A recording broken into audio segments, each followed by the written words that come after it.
Mi abuela tiene un pañuelito que mucho tiempo cuidó y a veces cuando está cansada me pide sonriendo que lo cuide yo con el pañuelito. ¿Qué significa para vos el 24 de marzo de 1976? Es como un sentimiento ambiguo. Por un lado, me pone contenta que haya un día en el cual se conmemore la memoria, la verdad y la justicia en reconocimiento a lo que pasó, para recordar y que no pase nunca más eso de los 30.000 desaparecidos. Y por el otro lado, tristeza, porque yo, si bien no conocía a mis tíos, recordar, no sé, hablar de esto como que me mueve un montón de cosas, entonces vos decís, triste porque recordás eso que pasó en ese momento o lo que sintieron, como mamá decís lo que habrá sentido mi abuela o lo que habrán sentido la familia. Ellos como que estaban, era como una revolución, el querer cambiar el mundo, el querer ayudar a los demás.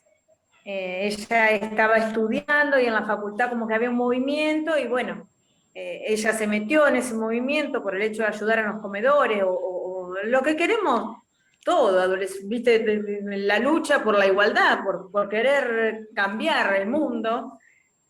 No sé si tomó dimensión de lo que estaba pasando, lo que iba a pasar y de que iba a pasar eso, de que iban a desaparecer o que iba a haber un golpe militar. Mi abuela siempre, o sea, desde que yo nací, ¿no? Hasta que ella falleció, siempre llorando por su hija desaparecida, por no tener un cuerpo. Y la familia no fue lo mismo, porque es como que siempre fue eso, fue la pérdida. Sí. Encima, Siempre decía, al no colmo tengo un eran muy lugar donde jóvenes. llevar una flor. Eh, Muy lamentable para todos, la verdad. En esa Y época lo que eran todos transmitieron, muy jóvenes. porque yo digo, si bien yo no los conocí porque yo nací, pero es como que te criás en eso, en ese dolor, en ese llanto, en lo que te cuenta tu mamá, tu tío, tu abuela misma. Mi abuela fue a terminar la escuela primaria y cuando se egresó escribió una poesía para su hija, y vos decís, ir a aprender a escribir para al egresarse, escribir una poesía para la hija, y era como con un sentimiento. Mi risa es un llanto que corre en mi sangre, que grita tu nombre porque ya no estás. Desde hace 10 años tengo a tus pequeños, los cuales adoro, pues son mi tesoro, legado precioso, el cual me han dejado. Ellos son mi oasis en este desierto de felicidad. Que tú los proteges, no me cabe duda. Cuento con tu ayuda desde el más allá. Mi instinto me dice que descansas ya, aunque una llamita de ti no se apaga, la mantiene viva la inseguridad. La esperanza está, quieta, adormecida, pero viva ya. Te veo en mis sueños, tus ojos brillantes, conteniendo el llanto, como la mañana cuando te dejé. Qué corto fue el beso de la despedida. Quizás tú sabías que era para siempre, y yo, santo cielo, no lo imaginé. Si ya te he perdido y descansas en paz, entonces en mis noches volverá al sueño. Dios, tú puedes hacerlo. Dime, ¿dónde está? Mi primo tenía 40 días cuando desapareció su mamá y mi prima tenía 1 año y algo. Y vos decís, es como que heredaron eso, es como que ellos, yo lo noto y vos decís, eran la mamá, bueno, y el papá. Mi prima está, mi primo ya no vive más, pero es como que yo les noto ese espíritu, es como que vos decís, los genes están y sin embargo se transmitieron a pesar de no haber sido criados por ellos. Perdón, pero yo soy maricona.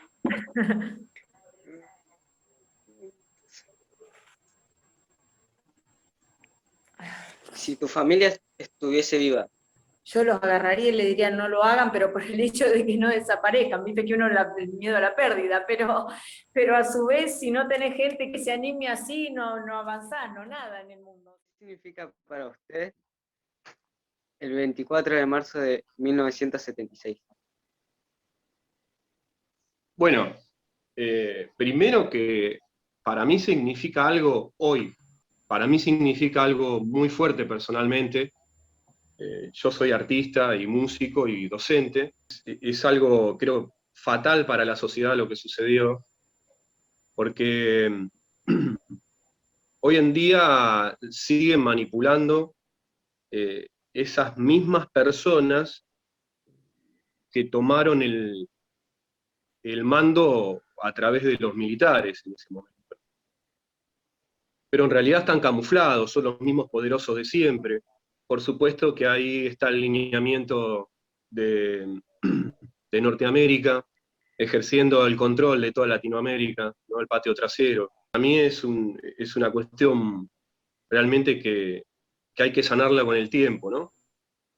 Y significa un tomado de conciencia, porque una sociedad que no tiene historia, que no puede visualizar esos acontecimientos sociales que sucedieron, es una sociedad que está muy débil, y hoy día se ve mucho eso. Vuelve a generarse esa situación de persecución, de una justicia injusta, y un desequilibrio económico. Todo eso trae pobreza social, ese sistema capitalista al cual la Argentina nos tiene acostumbrados y que podría haber cambiado en ese momento, porque en ese momento estaban esos jóvenes que realmente luchaban por tener una mirada realmente profunda sobre un futuro, visualizaban ese futuro, ¿no? O sea, que querían algo mejor, ¿no? Pero lamentablemente tuvimos que padecer todo lo peor, ¿no? Entonces, ¿qué significa? Significa el momento de luchar, luchar, luchar, no bajar los brazos, seguir informado realmente, tomar conciencia de esa historia que nos sucedió para que no pueda volverse a instalar todo eso, ¿no? Es un día de la memoria, realmente, y es un día de gritar nunca más. Y que no se repita nunca más también requiere de un esfuerzo social, ¿no? Volver a la política, no antipolítica, justamente política, ideología clara. ¿Sí? Por eso la historia es súper importante. Sí, la memoria tiene que ver con la historia, y ninguno le puede escapar a eso, sea de la profesión que sea. O sea, sí o sí para ser un buen músico y escribir una buena letra, hay que tenerlo bien presente a eso, ¿no? Muchas veces algunos alumnos me dicen, bueno, pero nada, es tocar la guitarra, ¿por qué tenemos que estar hablando de política o de ideología si vamos a tocar? Y no, justamente es todo lo contrario. Esos jóvenes querían un cambio verdadero. Que tomar conciencia y que esa tristeza no nos ahogue, que esa tristeza sea el pulmotor para poder hacer letras, significa poder crear de nuevo, ¿no? A crear, y volverás, y volverás, y volverás, porque tenemos que volver, tenemos que volver a pensar como esos jóvenes que en esa época eran realmente, yo me saco el sombrero, porque eran muy capaces. Y por eso pasó lo que pasó. Cuando lo que instalaron ellos es la economía que ellos manejaban, ¿no? Lo antinacional, lo anti todo eso. No puede fabricar el ser humano de acá, no puede hacer nada, no puede crear. Nosotros le vamos a vender todo, vamos a hacer el negocio, y a través de eso también necesitaban matar gente, porque si no es incómodo, ¿no? Como dice René también de Calle 13, todos se bancan la mentira, pero la verdad no se la bancan todos. ¿Buscaste saber toda la historia de lo que había sucedido con tus suegros? Pero claro que me interesé, sí. Hace 10 años la conozco a Maxi, y bueno, nada, para mí fue un flash cuando imagínate que me enamoré casi sin saber todo eso. Y para mí, cuando conocí que pasaba todo eso, es como que me enamoré más. Entonces, porque yo siempre siempre me molestó lo injusto. Sí, Carlos Aranda era un tipo muy capaz, a muy corta edad, eh, estudió en el industrial, terminó, siguió la carrera de ingeniería en Campana, estudió un profesorado de inglés, eh, fue músico, trabajó en Siderca, ¿qué son? Y bueno, Rosa González, mi suegra, estudió en el Nacional y después estudió 3 años de abogacía, militaban en el PRT y en el ERP, y a todos los compañeros de ellos prácticamente se los llevaron puesto. Ellos se querían mucho, se amaban mucho, y andaban de acá para allá. Bueno, Salto, Villa Constitución, San Jacinto, en San Nicolás desaparece Carlos, vuelven de nuevo a Salto, a lo de los tíos de Marce, y así, y así, sin embargo, y con todas las piedras que también la sociedad civil y hasta mismo sus familiares quizás no entendían por qué militaban o por qué luchaban, con esa cosa tan personal y tanto amor, decidieron hasta tener 2 hijos. O sea, en ese contexto, cuando a uno le parece ahora, a mí me parece tener a Marco y parece que, no sé, me viene un huracán por la cabeza. Y yo digo, y a veces digo, qué tonto que soy. Porque no viste, cuando vos decís, wow, esa gente tremendo, ¿no? Porque vos con ese contexto, y bueno, y ahí entonces, eso es lo que vuelvo a pensar, de nuevo, ¿y por qué no crear ante semejante catástrofe? ¿Y por qué no plantar un árbol ante semejante catástrofe? ¿Y por qué no crecer? ¿Y por qué no seguir adelante? Porque si ellos lo hicieron, ¿cómo voy a bajar los brazos? Nada, tengo que seguir. Sí, claro que me interesó conocerlo. Ellos tuvieron a Jorge, Carlos Aranda, Carlos Alberto Aranda, que le puso el nombre del padre, ¿no? Pasó así. Y se preocupaban a educar siempre, hasta menos todavía te digo, hasta en esos lugares donde realmente hace falta una mano tremenda. Y nada, ahora yo creo que, yo le decía a Marce que, bueno, ellos trabajaban en Villa Angus, en la sala de primeros auxilios, daban clases cuando se conocieron. Y impactó mucho la historia, cuando vi las fotos de Carlos, y tenemos un montón de libros de ellos, de inglés, anotaciones, subrayados. Hay unos libros de música muy buenos. Cuando lo veo en la foto a Carlos Aranda, mi suegro, y lo veo tan contento, y con esa guitarra, y con esa guitarra yo grabé un disco. Y ese disco tiene es todo música, y lo quise llevar a eso, a sonidos. Me era difícil poner palabras. En un próximo disco traté de enlazar un poco toda esa historia, pero de una manera más poética, más diferente, ¿no? El disco ese tiene sonidos, tiene un tema, el primero se llama Fábricas, porque también algunas fábricas fueron cómplices de ese genocidio. La música para mí,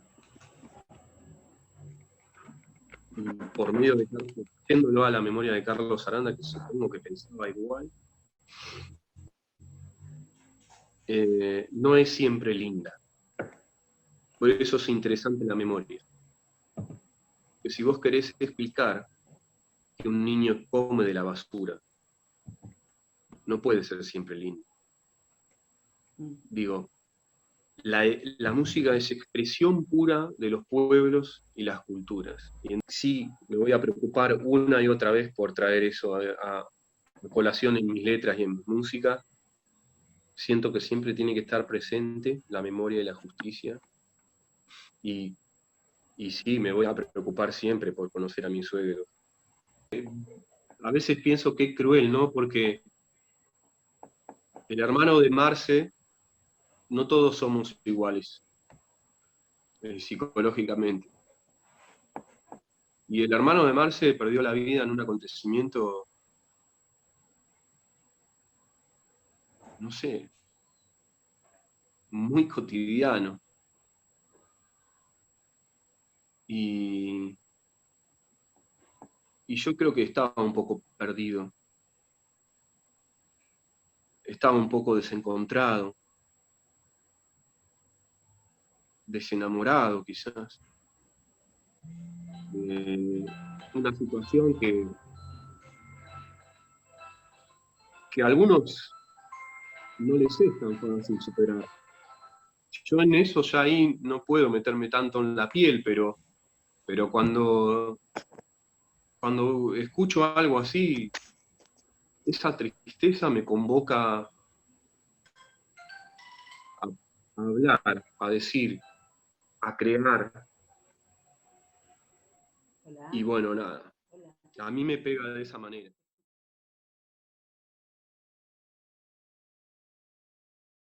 Cristina, ¿qué significa para vos el 24 de marzo de 1976? En realidad, obviamente, porque es algo que estudiás y significa obviamente la pérdida de la democracia, pero en lo personal no es algo, es algo lo que trato de no acordarme, porque observé a mi mamá toda la vida, de lo feo que fue para ella perder a su papá, de los miedos con los que estuvo toda su vida, de escuchar un ruido, del miedo a la oscuridad. Nos criamos en la misma casa donde mi abuelo desapareció, donde se llevaban a mi abuelo, los despertaban a la madrugada, les pusieron un arma en la cabeza y los pusieron en la cocina, todos contra una pared. Entonces nos criamos en esa misma casa. Yo le decía a Dani, es algo de lo cual en mi casa trata de no hablarse, porque fue muy doloroso para ella. Era muy chica, tenía 13 años. Entonces fue eso, simplemente obviamente algo grave, una situación en la que perdieron esas personas el derecho a poder tomar decisiones, el derecho a poder decir lo que pensaban en voz alta, el tener miedo a salir a la calle y de olvidarse los papeles. Eso te recuerda esa fecha. Cristina, ¿cuál es la historia de su abuelo? No la tenemos bien clara. Mi mamá siempre nos cuenta que era un buen hombre, que era muy trabajador, honesto, ayudaba a la gente. No sabe por qué, no sabe si tenía ideas contrarias, no sabe si alguien lo delató. Solo sabe que un día lo fueron a buscar a la noche y se lo llevaron. Mi mamá siempre se preguntó por qué mi abuelo dormía con un arma, entonces qué es lo que se presentía, pero obviamente nunca lo va a saber, porque la gente que habla de él, que lo recuerdan en Zárate, siempre dijeron que fue muy buena persona, y se preocupaba, donaba, le llevaba el pan a la escuela 7 todos los días, se los regalaba. Tenía esas actitudes, entonces no sabemos bien qué es lo que le pasó. Me gustaría saberlo, siempre tuve esa intriga, pero mi mamá no investigó, pero nunca encontró en realidad una razón.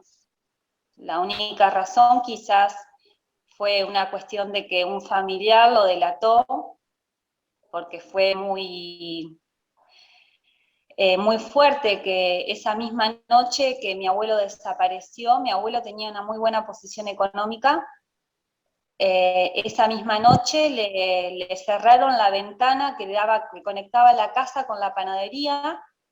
El mismo hermano de mi abuelo se la cerró y le quitó la panadería a la familia de mi mamá. Los dejó sin nada, les dio una bolsa de harina y arréglense. Se quedó con todo. Entonces siempre mi mamá dijo, algo tuvo que ver el hermano en este caso. En este caso, en esa época, uno lo denunciaba y ellos no preguntaban, ellos iban y te buscaban. Si algo que tu abuelo había sido, era director del hospital. En ese tiempo, en aquellos tiempos, no, los directores de los hospitales no solo tenían que ser médicos, esto se lo cuentan los chicos, no solo tenían que ser médicos, sino que también podían ser personas muy importantes de la sociedad de Zárate, ¿no? O sea, aquellas personas que practicaban el bien, aquellas personas que eran, ¿cómo se llama? Se les preguntaba sobre ciertas cosas que se podían hacer dentro de la ciudad, ¿no es cierto? O sea, que tenían voz y voto, ¿no es cierto?, para las autoridades de la ciudad, para la sociedad, para el pueblo. Eso demuestra siempre que Neira fue, o sea, el abuelo de Cristina siempre fue una persona muy querida, muy aceptada y muy respetada dentro de la sociedad de Zárate, dentro de la población de Zárate. Por eso que llegó a ser el director del hospital. Y con una muy buena gestión según lo que obra dentro de la historia del hospital de Zárate. Bueno, eso no vale decir. Sí, siempre se hablaron buenas cosas de mi abuelo. Por eso no entendés por qué sucedió eso. Siempre es una duda que la vamos a tener siempre y es una carga que mi mamá va a llevar obviamente toda la vida porque era muy unida con mi papá, con mi abuelo, digo. Claro, pero justamente, ¿no? Ese trabajo social que él hacía era lo que molestaba en aquellos momentos. ¿Quieres saber toda la historia de lo que había sucedido? Busqué saber la historia de mi abuelo, pero llegué a eso, no, son suposiciones. Nadie la sabe, eso me encantaría que alguien lo investigue para saber por qué realmente, por qué simplemente desapareció, se pudieron recuperar personas, por qué de mi abuelo nunca se encontró el cuerpo. Desde chica yo tenía la idea de que estaba vivo, que en algún momento se lo iba a encontrar, porque obviamente uno de chico quiere conocer a su abuelo. Pero obviamente con los años te das cuenta de que ya está, ya es algo que pasó y consideras que falleció, pero te gustaría encontrar los restos. Si tu abuelo estuviese vivo, ¿qué le preguntarías? Es difícil esa pregunta, chicos. Me gustaría que me cuente qué pasó, el por qué le sucedió eso. Simplemente sé que si él hubiese aparecido, hubiese sido todo diferente en la vida de mi mamá. Mi mamá es una gran mujer, trabajadora, porque a los 13 años se vio forzada a salir a trabajar. Ella venía de una muy buena posición económica, el papá le había enseñado a ahorrar, tenía sus ahorros en el correo, tenía muy buena educación en sí. Y de golpe tuvo que salir a trabajar para poder comer y darle de comer a su mamá, a sus hermanos. Entonces creo que la vida de mi mamá hubiese sido diferente si él estuviese. ¿Qué crees que se podría hacer para preservar la memoria histórica? En realidad, a mí me encanta que los adolescentes todos estudien, conozcan esa época, pero me gustaría hoy en día que siento yo que muchas veces se utiliza esa época de dolor y no se la recuerda y no se trata de hacer las cosas correctamente. Es como que, no sé si les ha pasado, me ha pasado y lo he charlado con mi mamá, que a veces decís, estamos en democracia, muchas veces sentimos que no respetamos el valor de la democracia. Yo no lo viví, pero mi mamá vivió y las profes ahí vivieron lo que es esa pérdida. Entonces, llegar a un punto de decir, festejamos que recuperamos la democracia. Bueno, pero hagámoslo valer a eso. Realmente que nadie se sienta censurado, que todos podamos hablar y decir lo que pensemos, que no tengamos miedo de salir a la calle. Me gustaría que esas cosas cambien y que todos lo hagamos valer. Que se recuerde esa época, pero para que no vuelva más, que se estudie bien y que se analice qué pasó realmente con esas personas, no solo que se recuerde un día, que se recuerde a las personas, a todos los que no están, y que realmente se haga justicia en cuanto a lo que perdieron esas personas, porque no es que el gobierno te tenga que dar un dinero para compensarte por lo que te sacaron. No, simplemente que hagan un estudio, analicen bien qué le sacaron a todas las personas, qué personas civiles actuaron mal, que realmente se haga una investigación profunda, que no sea solo hablar de una época y de un momento. Eso sería algo que desearía que pase, para preservar. Una justicia para todos. ¿Cómo fue crecer explicando que eras nieta de un desaparecido? Al principio me ponía mal, porque te preguntaban por tu abuelo y todos querían saber cómo, en detalle todo lo que había pasado, pero nunca lo supe. Entonces, simplemente cuando me preguntaban decía, sí, mi abuelo desapareció. Sí, pero ¿por qué desapareció? ¿Qué hizo? No lo sé. Entonces era confuso, porque no podías explicar bien lo que había pasado. Solamente lo que mi mamá recuerda y lo que la gente te cuenta. Era un sentimiento raro. Es hoy en día.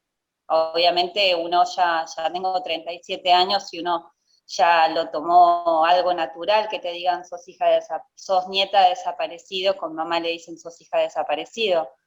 Es algo en lo que trata uno de no pensar. Sí. Cosas de que, o sea, muchísimo, hizo de todo, la dictadura hizo de todo, no le quedó nada por hacer. ¿Viste? Así Sí, que, bueno. a la familia de mi mamá le sacaron todo de golpe, pero por eso digo, no solo fueron los militares, fue personas civiles, los mismos vecinos, sí, porque sí, mi sí, abuelo sí. tenía muchos terrenos. Claro. El barrio Meira María, sí, el sí, barrio sí. María, digo, era de la familia de mi abuelo. Quedaron de todo, lo único que le había quedado a la familia de mi mamá es la casa donde vivían y el taller que estaba al lado, porque fue la panadería, todo desapareció. ¿Cómo anda Flor, Sol, Nico, Hola. Zulia? ¿Qué significa para vos el 24 de marzo de 1976? Hoy tiene un significado muy diferente a lo que tenía hace años. Yo, a la primera marcha que fui a Buenos Aires fue en el aniversario 30. Y cuando caminé ahí fue como muy fuerte, porque es como que sentía que por primera vez respiraba. Entonces yo lo relaciono así, es como que antes, digo, nuestras vidas están atravesadas por el silencio, ¿no? Entonces, Claramente. claro, entonces cuando asumió Néstor Kirchner, que tuvo una política pública de derechos humanos muy contundente, con gran incidencia en los organismos, yo creo que, digo, no te estoy hablando de la etapa de Clarín, de Perfil, de Página 12, te estoy hablando de la vida de nosotros, de mi vida, ¿no? Fue la primera vez que yo me permití respirar, respiré, y como que fue muy fuerte esa marcha. De los 30 años fue mi primera marcha en Buenos Aires y fue muy fuerte. Para mí el 24 de marzo es un día de lucha, un día de sensibilización, un día de concientización, un día donde levantamos más fuerte las banderas de nuestros viejos, de nuestras viejas. Marco, digamos, ese punto de inflexión de la marcha de los 30 años y lo asocio indudablemente. Te puede gustar el kirchnerismo o no te puede gustar, pero lo que sí tuvo fue una incidencia muy fuerte en las políticas públicas de derechos humanos. Pero para mí particularmente, que no tuve esos espacios para hablar con pares, y la marcha de los 30 y ese 24 fue como volver a respirar. Gretel, ¿cuál es la historia de su padre? Bueno, la historia de mi papá, a mí nunca me ocultaron nada. Nunca, o sea, yo crecí sabiendo quién era mi papá. Mi abuela Beba, que vivía en Zárate, que es donde lo secuestraron a mi papá, viajaba todos los años, excepto un año, para mi cumpleaños, que es el 26 de enero, viajaba todos los años a Catamarca. Entonces yo siempre tuve, ese fue mi nexo con la familia de mi papá, el único nexo. O sea, mi abuela se encargó de que yo supiera quién era mi papá. Mi mamá tampoco me ocultó nunca nada, nunca nada. Lo que sí, para afuera, era silencio. Así que yo siempre crecí sabiendo quién era mi papá. Indudablemente, al no tener espacios de militancia, eso se hace más difícil. Será la explicación de esa sensación de no integración. Indudablemente era la historia familiar, la historia personal. Indudablemente habré vivido caminar por la calle y que se crucen personas del otro lado, también silencios, miradas dentro de la misma familia de mi mamá. Complicado, ¿no? El tema del silencio en nuestras vidas y bueno, a pesar de eso yo siempre supe quién era mi papá. Mi papá fue un militante en la Universidad Nacional de Tucumán, donde él estaba estudiando, de la Tupac, y después de lo que derivó en Vanguardia Comunista. ¿Cómo fue crecer explicando que eras hija de un desaparecido? No lo expliqué nunca. ¿Sabes por qué? Por el silencio que te contaba recién. De todas maneras, yo creo que los procesos más duros son los internos, ¿sí? O sea, ¿qué pasa con una misma? Que es como les decía recién, es como que sentís que no encajás, que es raro, o sea, es como que vos decís, no me termino de integrar. Quizás si hubiera tenido espacios donde hubiera militado y esas cosas, quizás no me hubiera sentido tan sola o tan excluida. Y definitivamente mi vida cambió cuando comencé a militar, cuando comencé a hablar. Pero no tenía con quién hablar, ese es el tema. No había con quién, chicos. O sea, ahora ustedes se juntan, hacen un Zoom, ustedes formaron parte de Jóvenes y Memoria, y si no formaron, están con Dani, están con Zule, o sea, son docentes con perspectiva de derechos humanos, con conciencia de lo importancia que es la importancia de lo que es la memoria, verdad y justicia. Eso no sucedía para mí, y menos en Catamarca, una provincia ultraconservadora. Miren, esta mañana hablábamos con el equipo del observatorio, yo dirijo el Observatorio de Derechos Humanos, Género y Diversidad de la Cámara de Diputados. Hace poquito se conformó, el año pasado, a fin de año, y hablábamos, porque estamos con la agenda de la semana y del mes de la memoria, y decíamos, ¿cuántos desaparecidos son acá en Catamarca? Mirá, le digo yo, cuando yo trabajaba en forma conjunta y estaba la obra, que es de Expreso, familiares de detenidos desaparecidos, y la Casa de la Memoria, que es la que está, digamos, con mayor vigencia, hablaba de 23 a 32 personas. Hoy llegan a 58. Quizá 55, 58. Es decir, falta un montón de trabajo. Y Catamarca, bueno, la dictadura fue eso, ¿no? La dictadura borró de la faz de la tierra a familias enteras que jamás nos vamos enterar. Claro. Cuando te dicen, ay, porque son 9.000 y pico, yo no me voy a pelear por un número con nadie, absolutamente nadie. Para nosotros fueron más de 30.000. Pero ¿qué es eso? Es un número. Ustedes escuchan y leen, que eso, en realidad, o sea, todo lo que pasó el 24 de marzo, todo lo que pasó en la dictadura cívico, militar, eclesiástica, empresarial en Argentina, se trata de nuestras historias, se trata de historias de personas de carne y hueso. Ese es el tema, o sea, son dolores que nunca van a cicatrizar, siempre vamos a estar sangrando porque obviamente todavía no obtenemos las respuestas de la justicia. Si no es por la militancia de las profes, si no es por la militancia de los organismos de derechos humanos, si no es por la militancia de abogados comprometidos como Pablo Yonto, o el trabajo de Juan Manuel Aolito, o sea, parte de la recuperación de la historia de mi papá es gracias a estas personas que ustedes ven acá. Si papá estuviese vivo, ¿qué le preguntaría? Nada.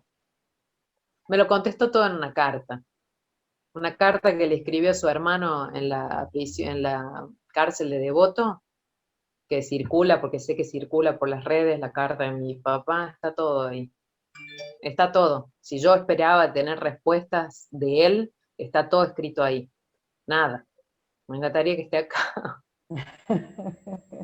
Realmente. Otra preguntita.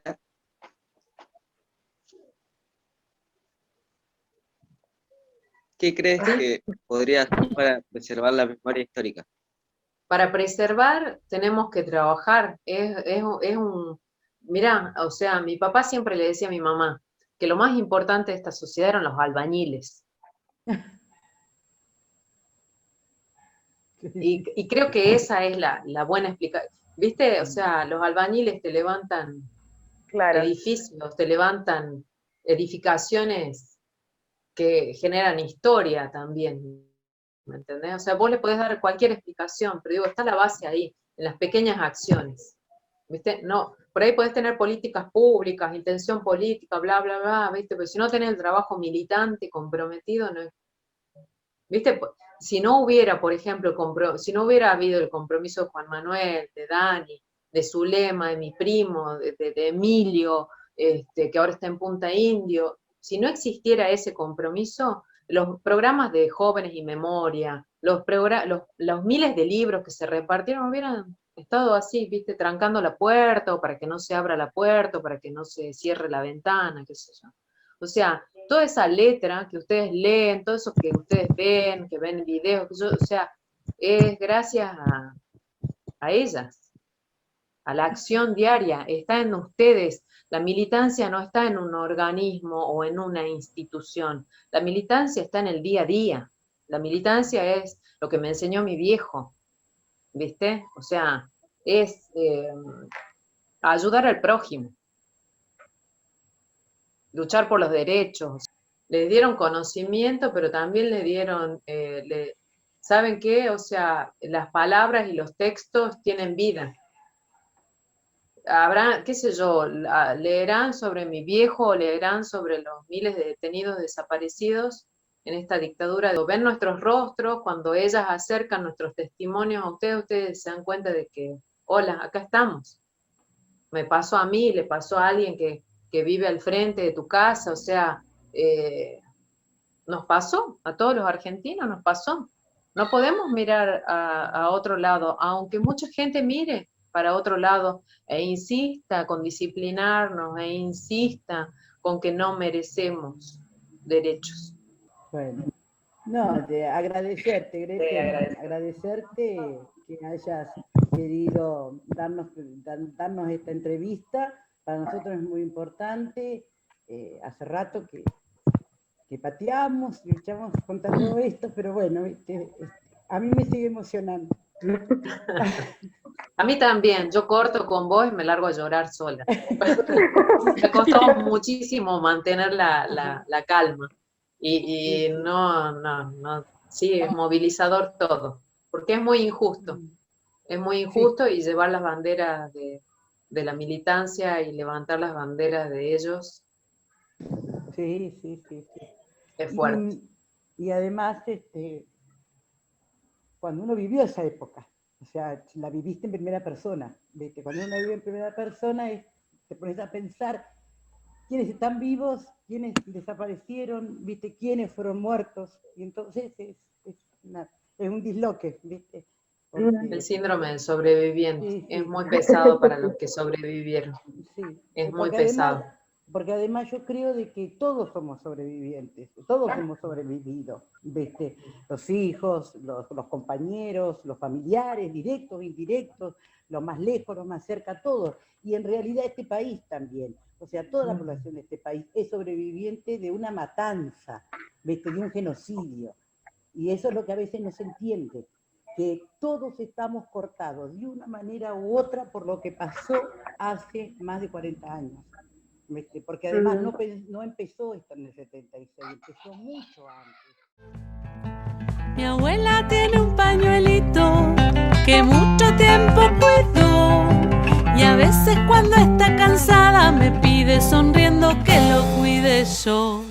Con el pañuelito bailamos, pero al dejar de bailar secamos una lagrimita porque los recuerdos nos hacen llorar. Pañuelito blanco, hasta la plaza quieres volar. Pañuelito blanco, siempre te vamos a acompañar.